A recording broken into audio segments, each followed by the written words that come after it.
என்னப்பா இது? ஐயா, என் அண்ணன் தான் என் பிள்ளைய தூக்கிட்டு வர சொன்னாருன்னு சொன்னியே நீ. அவர் தான் உன்கிட்ட இவ கழுத்துல தாலியை கட்டி கல்யாணம் பண்ணிக்கிற சொன்னாரு. பெண்ணி என்ன கூட சொன்னிச்சையா? இப்ப இங்க எது? நான் உங்க மக கழுத்துல தாலியை கட்டுறதா? நான் அவ கழுத்துல தாலியை கட்டுறதுக்காக தூக்கிட்டு போன நினைச்சீங்களா? எங்க அப்பா தூக்கிட்டு வர சொன்னாருன்னு சொன்னதுனாலதான் நீங்க என்ன போக விட்டீங்க. அதனாலதான் நேத்து ராத்திரி உங்ககிட்ட அப்படி சொன்னேன்.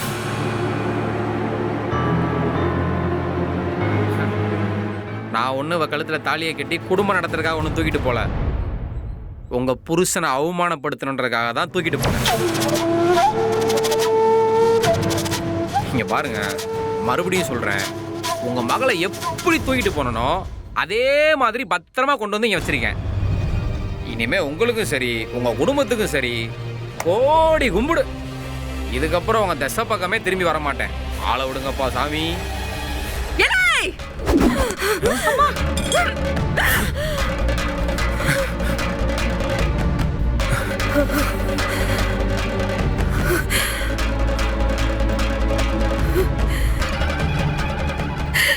நீதானடா, நீதானே சொன்ன. நீதானே எங்க அப்பா தான் உன் மகளை தூக்கிட்டு வர சொன்னாருன்னு நீதானே சொன்ன. நீ சொன்னதுனாலதான்டா என் கண்ணு முன்னாடியே என் மகளை தூக்கிட்டு போறதுக்கு நான் சம்மதிச்சேன்.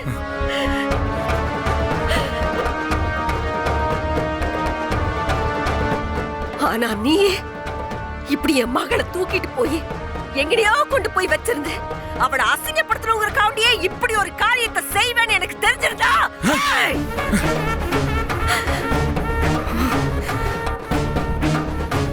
உன் இடத்துல இதே வேற எவனாச்சும் இந்த காரியத்தை செஞ்சிருந்தா அப்படியே கரகரகராண்டு கழுத்தை ஆஞ்சு தலைய தூக்கி விட்டு எரிஞ்சிருப்பேன்டா.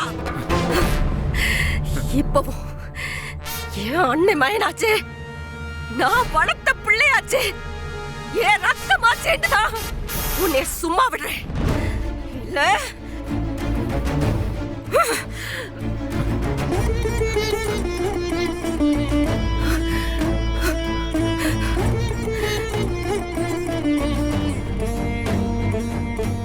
போயிருங்க.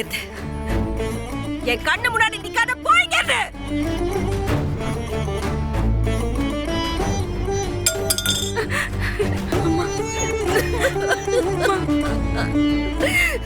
உங்களே அக்கா, என் மகன் அத்தே அக்கா, உங்களே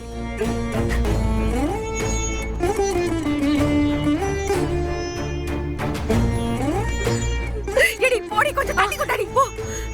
உங்களே என்னடா ஆச்சு? ஏன் ஒரு மாதிரி வர? ஏய், என்னடா ஆச்சு? ஒரு மாதிரியா இருக்க? டேய், முதல்ல வண்டி ஏறா. டேய் ஏறுங்கடா. டேய் போடா போடா போடா.